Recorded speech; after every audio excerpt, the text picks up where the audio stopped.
საკანონმდებლო ორგანოს შენობის შიგნით პლენარული სხდომის დაწყების პარალელურად სულ ცოტა ხანში დაიწყება ასევე საპროტესტო აქცია საკანონმდებლო ორგანოს შენობის გარეთ. მე გიჩვენებთ კადრს, ფაქტობრივად მთელი ტერიტორია ახლა დაკავებული აქვს დილიდან რეჟიმის პოლიციელებს. აქ შეკრებილი ადამიანები ამბობენ, რომ გაუგებარია ვის დაცვას ცდილობენ.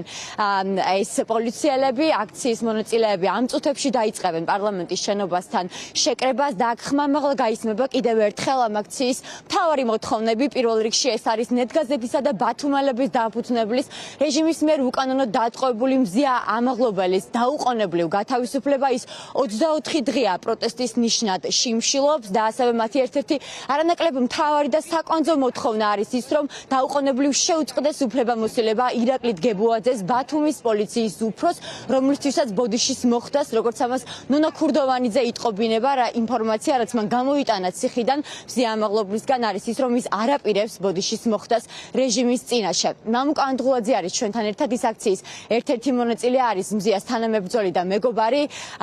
გითხარით, რატომ არის მნიშვნელოვანი დისკომფორტის შექმნა დღეს, მაშინ როდესაც ახლა რეჟიმის მოლაპარაკე თავები მოусმენენ რეჟიმის პრეზიდენტს მიხეილ ყაველაშვილს და რატომ არის მნიშვნელოვანი, რომ შეახსენოთ მათ ეს მთავარი მოთხოვნა მზიას გათავისუფლების შესახებ. აქვე კითხავთ, ჩვენ ვიცით, რომ ოცნების ლიდერების მიმართაც, მათ შორის მთავარი პროკურორის მიმართაც შეხვედრის მოთხოვნები ჰქონდათ თქვენ არაერთხელ ამ მიმართულებით როგორ მიდის საქმე. გითხარით, რამე სიახლე ხომ არ არის?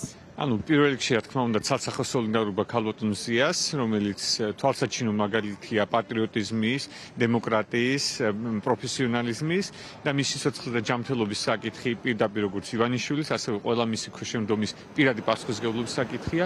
როგორც ადამიანი ვერ დაიღლება ოჯახის წევრების სიყვარულის, მეგობრის სიყვარულის, ასევე სამშობლოს და კოლეგების სიყვარული.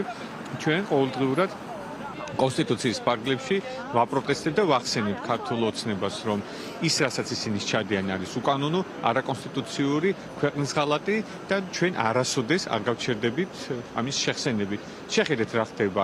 ერთხელ არის იზოლირებული რეჟიმი, როგორც ქვეყნის შიგნით, ისე ქვეყნის გარეთ და მეორე მხარეს ხალხი, ლაღი, თავისუფალი, რომელიც მოითხოვს თავისუფლებას, დემოკრატიას და ეს არის აბსოლუტური უმრავლესობა.